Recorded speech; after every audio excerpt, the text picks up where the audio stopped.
Good morning, everyone. Glad to be here today. And so I kind of have been praying a lot about what God's going to have me to do in this time. I feel like He's really moving me to do something. And I'm kind of reaching for straws. I'm a little bit right now, I call it the round pen mentality. So right now I feel like He's got me a little bit in the round pen, and I'm moving and I'm moving and I'm moving, but I'm not quite sure where I'm supposed to be. And I'm just going to trust God that He's going to put me in that place where He would have me. I can tell you this. I'm no preacher. I don't feel like God has, ordained me to be a preacher. I don't want to be a preacher. I don't want to have this big, huge church family that I'm responsible for. But I know that God is calling me to be a voice for Him. And so, I'm struggling in the direction. I don't want to say struggling, but I'm searching for the right place in that kingdom where He would have me do my work. And so I know that He has not allowed me to be a barrel racer and to have this love of horses and my love of this sport for nothing. I feel like everything God gives us a gift for, He's going to ultimately use for His own benefit. That's why we have that gift. I raised my kids. I wanted them to be successful. I wanted them to be amazing and smart and respectful so that when I grow old, I have somebody that can support me and take care of me. They'll love hearing that. But we ultimately always have some kind of ulterior motive. Why would we have children if we really knew all the struggles that we had to go through? Why would people have children? I mean, let's get real about it, because I think this is kind of the direction God's pushing me in is, hey, let's just get real about some stuff, we have children ultimately for some kind of a reason, whether it be because we want to have our lives filled with joy. We want to have someone to share that with. Usually we have children for some type of selfish reason, and we may not think that. It's not like, oh my gosh, I want to have a baby because babies are so cute. Oh, wait, because babies are so cute. So you are having it for a selfish reason. Oh, I want to have a baby. It's not selfish. I want to have a baby because I want something to take care. Oh, wait, you want something to take care of. Ultimately, everything that we do has some kind of motive behind it. From the beginning of time, it's been that way. And it's hard to get out of that. I hear people say all the time, oh, I did such and such. I helped them because, you scratch my back and I'll scratch yours. There's always, every time somebody does something, I think, what's the ulterior motive? What way are they going to try to benefit from that? We see it in politics all the time. People go, hey, I want to be in politics because I want to help people. Yeah, do you really? Because if you knew what kind of sacrifices and everything that it was going to take, and you were going to do that unselfishly, man, I think they would have to drag you in pretty reluctantly if you didn't have some kind of ulterior motive to go along with that. Don't tell me in the back of your mind you're not thinking about all the benefits you're going to get if you're in politics, or the salary. I don't know many people who go into politics and give up their salary. Not that there haven't been some, but, or say, you know what, I'm going to serve my 2 years in this and then I'm going to walk away. I don't want any benefit from this. I only want to be a servant. And oh man, is it tough to get into that servant's heart, but it's possible. And the more we draw towards God, the easier it becomes to become that servant. So one of the things that I wanted to talk about today in the get real category is faith. And Hebrews 11:1-3 says, now faith is the substance or the realization of things hoped for, the evidence of things not seen. For by it the elders obtained a good testimony. So faith is not conditional. So I think oftentimes we have what is more of a conditional faith. So we go to God and we say, you know what, God?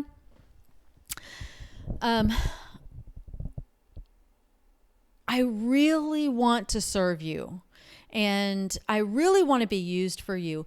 And if only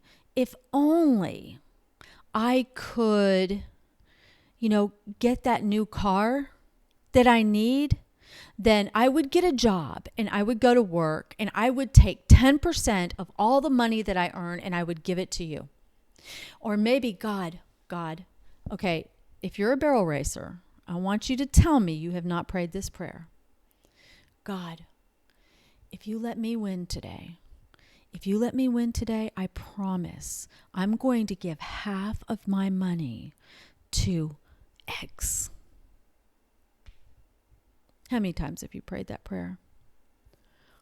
God, just let me win.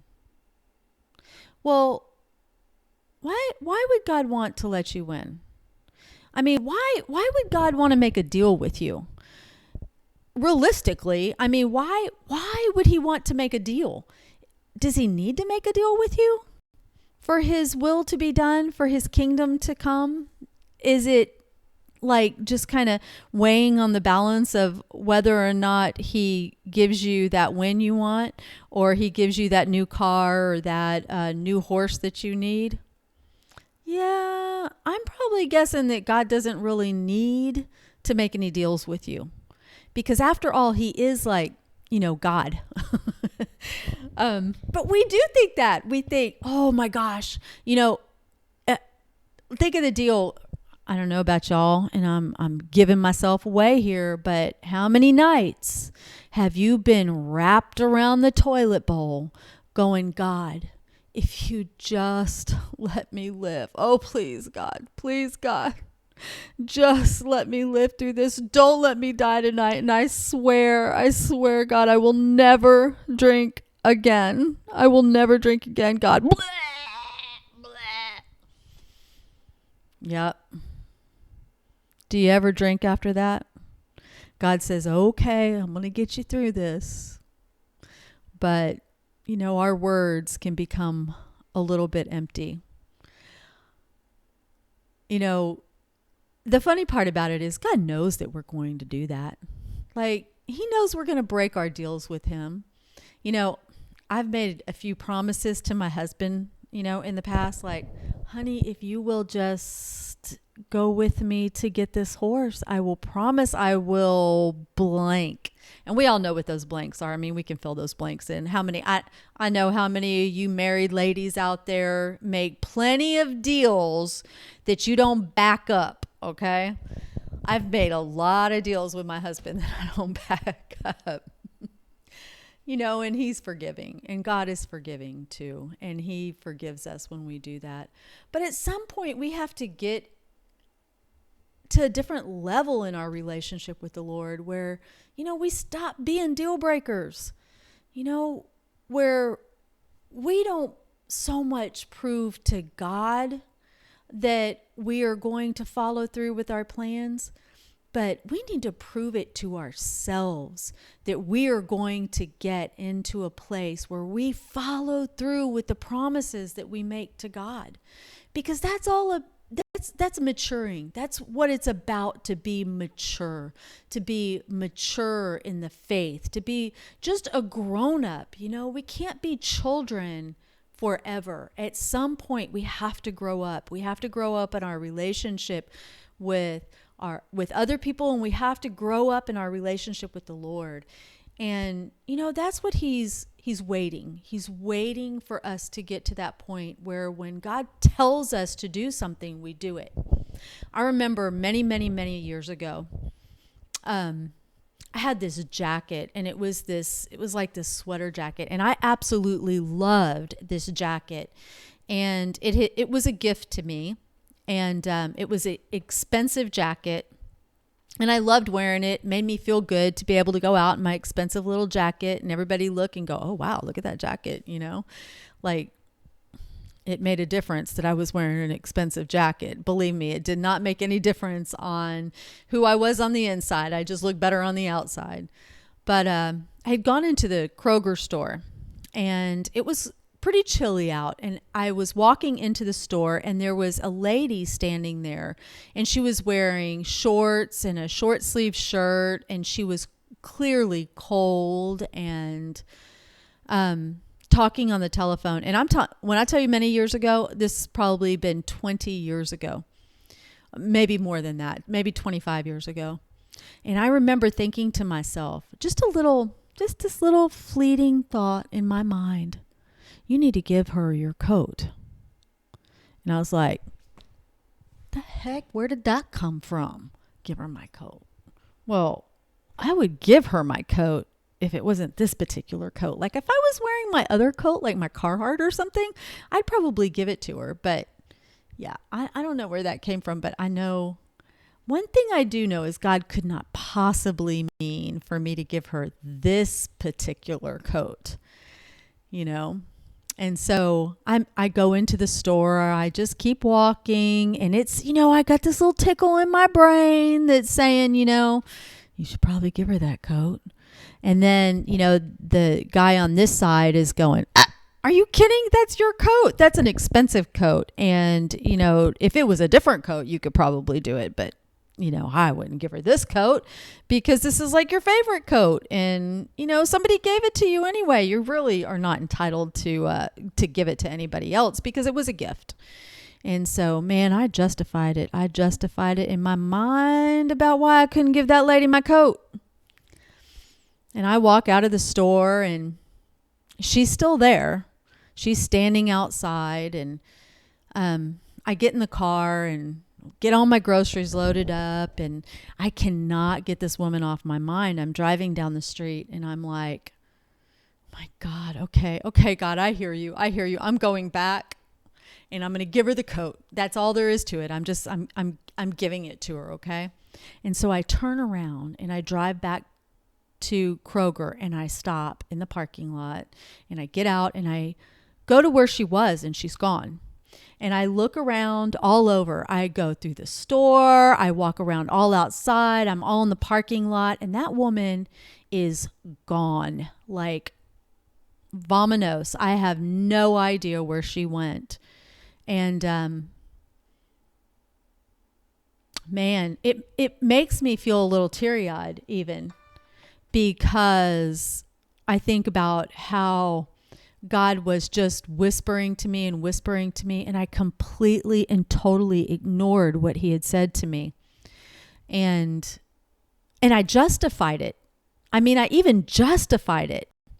And it's like, there's that conditional faith. Well, I'd have been faithful, but there was this thing that was stopping me. Like there was this certain condition that I put on it. Like the conditions of obedience to God were, well, if it's convenient, if it's what I think God wants from me, and if it's what I want to do, then I'll do it. But, if I think God is telling me something crazy, then that's just crazy. God would never tell me to do that. So anyway, I got back in my car and I went home, and it was just haunting me that I was not obedient. And here's the deal. I lost at that time my opportunity to be obedient to God. And in that, I lost the blessing that was attached to it. And of that, I have no doubt. I can tell you that jacket that I loved so much, I never put it on my body again, because I never felt like it belonged to me. I almost felt like if I put that on my body, something bad was going to happen to me. God was going to take me out, or something was going to happen, that the moths were going to eat it up or whatever. But it didn't belong to me. It wasn't my jacket. Once God said, hey, I want you to give that to her. It ceased being a possession of mine. God taught me through that nothing that I have is a possession of mine. It is all His. And if any time in my life God says, hey, I want you to do this, then I better lay it down and say, okay, God, whatever it is that you will have me to do, I am going to do it, because I am not of my own, but I am of Him. And I don't want to put that conditional faith there. I don't want to make a deal with God and say, God, I love you. I want to be a part of your kingdom. I want to be a part of who you are. I want you in my heart. I want you to watch over my family. I want all these things from you, God. Well, what am I going to give up to do that? Am I going to give up my flesh when God says what He wants from me in return? I mean, that's a decision that we all have to make, and you have to decide in your own heart what you want that relationship to be like, and how much of Jesus you want. You know, do you just want a little piece of Him over here when it's convenient for you? Or do you want all of Him over here? And are you willing to make the sacrifices that it takes? Are you willing to pick up that cross and move forward with Him in this journey, you know? And that's kind of where I'm at right now. And let me tell you guys, I fail. Don't think for one instant because I'm sitting in front of you on YouTube declaring how amazing God is that I am always perfect, because I am so far from perfect. I am still a work in progress, and I will fail. You know, don't look at me because I'm going to disappoint you. My dad used to say all the time to, take heed of the message, baby, not the messenger. And I think that's something that is very important. We look so much to people and we build people up, and, that's the wrong thing to do. We need to build up the Lord, and we need to listen to the message that He's sending us. And sometimes God can send us messages and people that we don't even like, that we don't even know, and it's important for us not to look at who's delivering it, but at the message, and to let our spirit that's in us move us and let us know, is this truth that I'm hearing? And God will let you know what the truth is, and He will convict you. The Holy Spirit will convict you. It's not my job to convict you. And I'll tell you something else. I don't care where you are in your relationship with the Lord. He is not finished with you. You have a story to tell, and you have a piece in His kingdom, and you just have to find where you fit in that puzzle. And God, when you ask God, He's going to let you know. And, sometimes He's going to start asking things of you. And sometimes I think that's the fear. Like, I never would talk to people about the Lord. You know why I didn't talk to people about the Lord? It wasn't because I didn't know Him. It was because I was afraid that they would judge my action. They would judge God by my actions. So if I did something wrong, the first thing they would do is, I guess, she's a Christian and that's the way Christians act. That was a huge obstacle for me to overcome, because with it, when I stand before you and I say these things about the Lord, with that comes the responsibility to start practicing what I preach. And I was not in a position in my life where I wanted to start practicing what I preached. And it has been a process to get to that point. So today, ask God to come on, help me, be a part of me. Help me, Jesus, help me, Jesus, help me, Jesus. Let my words, Lord, be your words. Let them resonate with people. Give me the ability, Lord, to be real, because that's what it's all about. God wants us to be real. He will take you right where you are. You don't have to be anybody special.